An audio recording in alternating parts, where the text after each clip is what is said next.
Oh my God.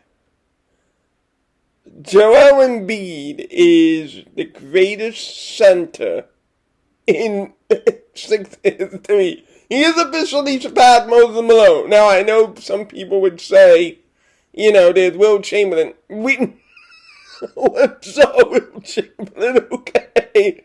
Mark Zumop may be the only guy to have ever watched Will Chamberlain. I did not watch Will Chamberlain. Being purely honest, I didn't even watch Moses Malone. But Moses Malone played here, 3 years? Embiid could possibly spend his entire career in Philadelphia. If you get a couple championships, it's a wrap. Joel Embiid is the greatest center to have ever donned the 60 uniform. Let's not undercut it. Let's not give any quantifiers. Joel Embiid is the greatest center in Sixer franchise history. After tonight, there can be no debate.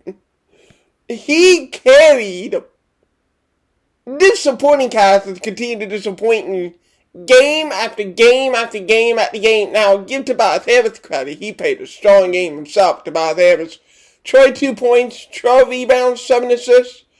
Tobias Harris picking up that playmaking load. And it's actually nice to see once you get healthy that, oh my God, Tobias Harris can actually do this. So it adds to the versatility of your attack. But, oh my, everyone else, I don't want this to be, something where, it goes both ways. I could talk about what Joel Embiid did forever, right? But I could also talk about the beautiful supporting cast forever. We'll start with the supporting cast so we can spend the vast majority of the night on Embiid. Okay. So Danny Green was actually somewhat decent tonight. And we'll start with the best of the awful. He was somewhat decent. I thought the defense was picked up a little bit more. He isn't as god-awful terrible. I didn't see as much dribble penetration, although Zach LaVine did get his way to the rim a couple of times. R.C. Diacono gotta take to the rim. But generally speaking, as far as dribble penetration, Danny Green had one of his best games, which is to say, he wasn't F defensively. He was a C-. And that's really all you can expect from a guy who's 33 years old. Looks like he should honestly retire. But defensively, he wasn't the worst player on the floor. That distinctive honor belonged to a guy I never want to see on the court again. I am going full sport talk with Bros here. Cut Furkan Korkmaz. It's ridiculous. This guy, Furkan Korkmaz, is not an NBA rotation player in this league. I mean, that's all that has to be said. Furkan Korkmaz is not a rotation player in this league. And what's even worse now, he's in his own head, as in bloated Stephon Marbury ego, and I don't know why. Like, you're barely shooting 25% from three-point range in the last 3 weeks. Where do you get this ego? This guy is putting the ball on the floor, and like twice he threw it out of bounds, and it's like, just go. I don't even know you could get a second round pick for Furkan Korkmaz. If you could do that, you want to trade, seriously. And then it also goes to Doc. Isaiah Joe is better. Okay, yeah, that might be saying, it's the difference between a slightly less stinking power garbage over a more stinking power garbage. But your job, especially with the bench that is dire straight, is to pick the slightly less pile of garbage.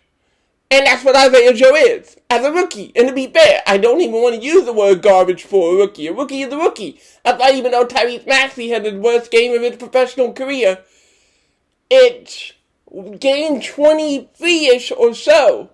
The things that I saw in his Kentucky tape were there. His athleticism is even displayed, but you see that he's just like Shake Milton last year. You need to bulk up, you need to get stronger, you need to get some of these things. It doesn't mean go completely off the train wagon. It does mean he may not be ready, and he isn't even looking ready, to be honest, for NBA playoff basketball. or even regular season basketball sometimes. I personally think that Tyrese is in his head a little bit, and I think it would not be the worst thing in the world. Obviously, if he were fully healthy, it'd be easier to do this. Send Tyrese Maxey to the bubble in the G League. Let him get 30, 35 minutes against guys that, yes, he could probably own, and let him get his confidence back and get his rhythm back. Because right now, kid's in his own head. He's 20 in the NBA. It's just a very unfair situation for Doc, for Maxey, for everybody. So either one I'm least mad at. In fact, I'm not surprised totally or mostly that this kind of situation happened. It's what we were talking about back in the draft. You like the kid, but Desmond Bane would have given you what you need more in a win-now situation, which is what you're in right now. But that's the least of my issues. It's only a real big issue because you don't have a point guard right now. Shake Milton's out, Ben Simmons has a stomach flu.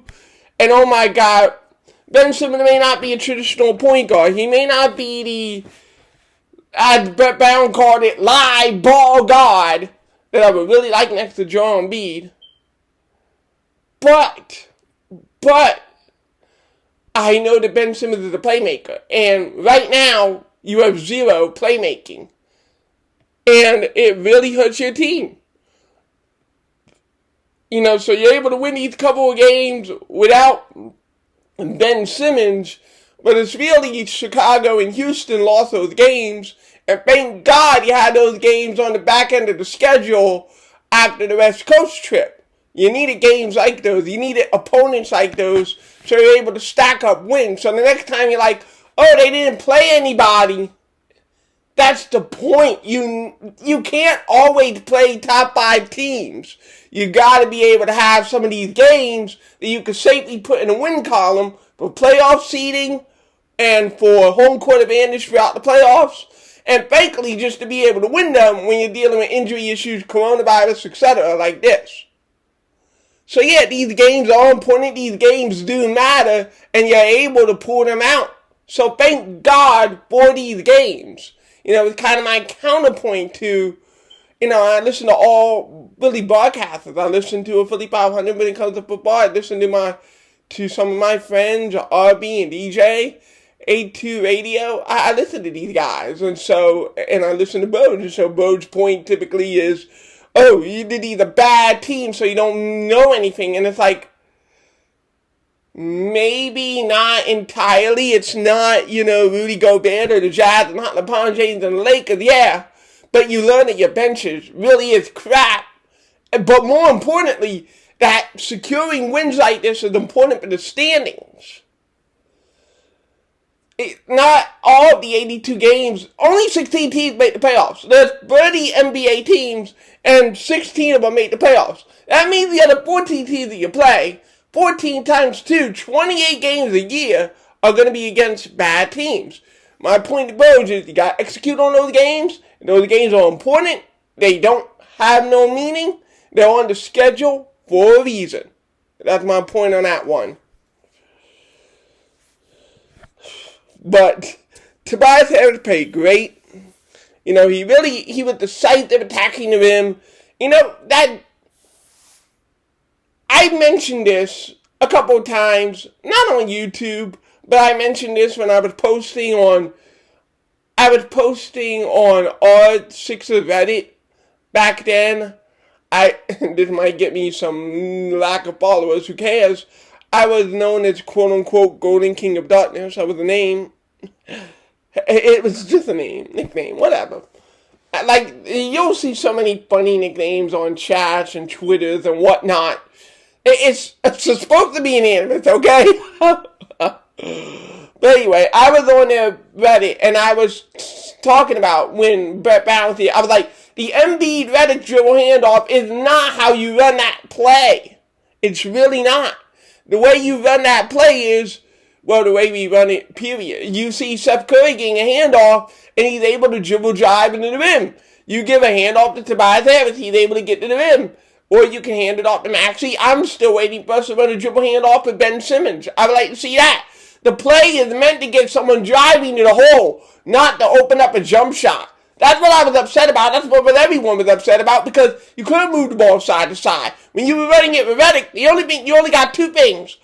Either you got a 24-foot shot from J.J. Redick, or maybe at best Redick could do that dump ball pass barely. Remember, he's not a good passer. You could barely get that dump ball pass to Embiid. That was it. That is where the dribble handoff on the bet barrel went, died. That was it. There wasn't no offensive structure there. You couldn't manipulate the other side of the court with that. It was hideous. Even though you got 1.1 points per shot out of the action, it was hideous. And you weren't winning a championship that way. And so this year, when you do see these DHOs, you see how Steph Curry is able to use his handle as he gets the ball and get downhill. Same thing with Shake Milton. When he's in the game, you're able to get the ball downhill. Dwight Howard is able to roll and get an alley-oop. That's how that play was designed. That's what it was meant for. Not for a 24-foot shot. So just because Doc Rivers does use the dribble handoff, yes, it's different. You're using the play correctly. Sometimes it's not about the play, it's about using it correctly. God, that was such a pet peeve from years past. Such an annoying pet peeve. That 24-foot jump shot. I hated it. I hated it. Every time it would go up early in the shot clock too. Like 20 seconds left on the shot clock, J.J. Redick free. I'm like, oh my God, you can't attack the defense that way. Like they're just standing there. You can just put a hand up. I guess I could turn that little segment into a why I love Doc Rivers, who is now the all-star coach.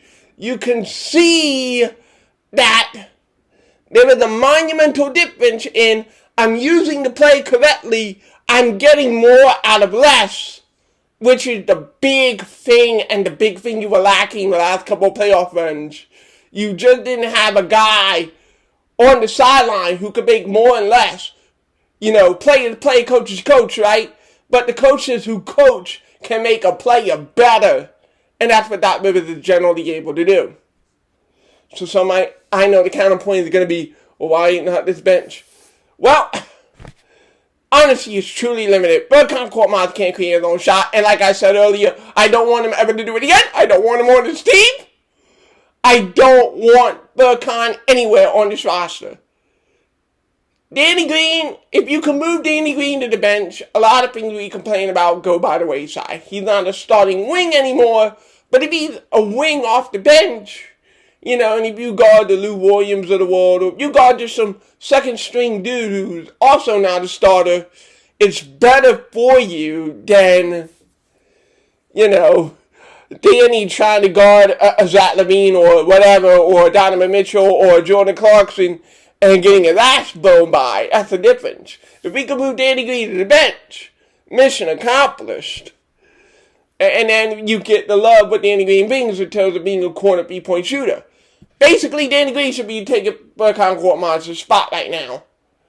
And Isaiah Joe should be taking Burkhan's spot. But if you don't want to do that, just give me a wingman. Give me a wing. Lower Danny Green's minutes. Get Burkhan the hell out of my face. Oh, yeah, Mike Scott. I don't have a Mike Scott animosity. It's just that Mike Scott, what is he in 12 minutes? He can't carve himself any post position. He's not like a Howard. He's not going to protect the rim. It's not like he's a mad rebounder either. Mike Scott basically doesn't exist, but he doesn't hurt you either. You would like a better defensive guard than Steph Curry at times. And Steph Curry himself, and his shot's not falling, he's the same thing as Danny Green. A lot of these guys are better off as bench players, or in Scott and Korkmaz's case, they're better off the team than they are in their present roles.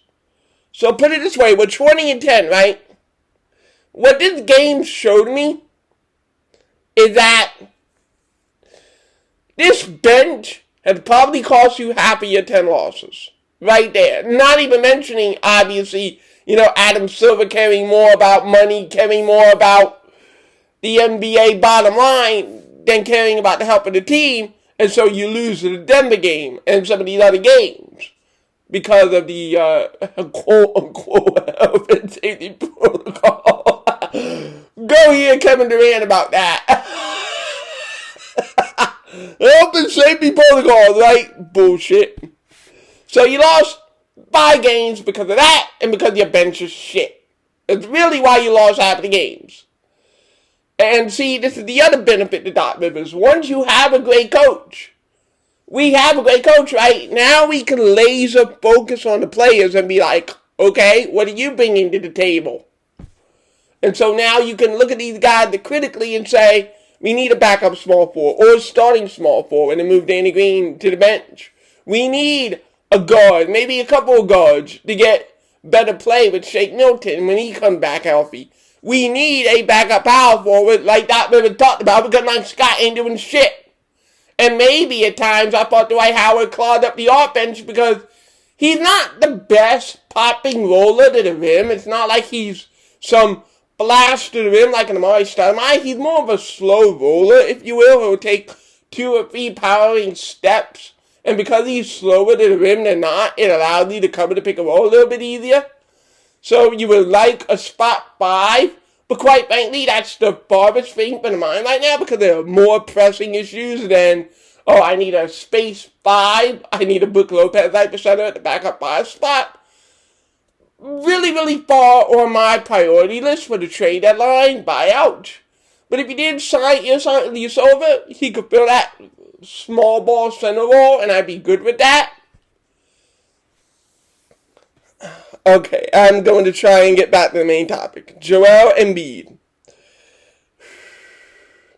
This dude, okay, here's how he clinches the game. This dude is on the baseline. He takes the dribble, he takes a spin, and he shoots a Dirk Nowitzki one-leg fadeaway. Are you kidding me? He shot that shot, I think, about 6 times tonight and made about 4 of them. It's ridiculous. This is a 7'2", 280 center who he basically has the power game of a Shaq. He has the touch of a Tim Duncan. And now he's going out here and doing skiing this thing.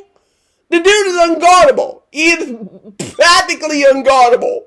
Like, you foul him, you send him to the line, and he's shooting 85%. Oh, I got into this argument on Discord, and I was like, Joel Embiid basically the Steve Nash of centers. And the Discorders, they were all, and I was like, what if his free throw percentage goes up? 15 or 17 tonight. Wait for it. That free throw percentage is slowly ticking up. It's slowly ticking up there. Where Joel Embiid could also be part of the 50, 40, 90 crowd. It's incredible. The Sixers have an opportunity to have 3 players, Joel Embiid, Seth Curry, and Tobias Harris, in 50, 40, 90 territory. That is absolutely insane. And that's how dominant the offensive system is by Doc Rivers. Doc Rivers, deservedly, is the all-star coach of the number 1 team in the Eastern Conference by about 2 games. Brooklyn's won a couple, and I'll get a video on that. Why has Brooklyn changed?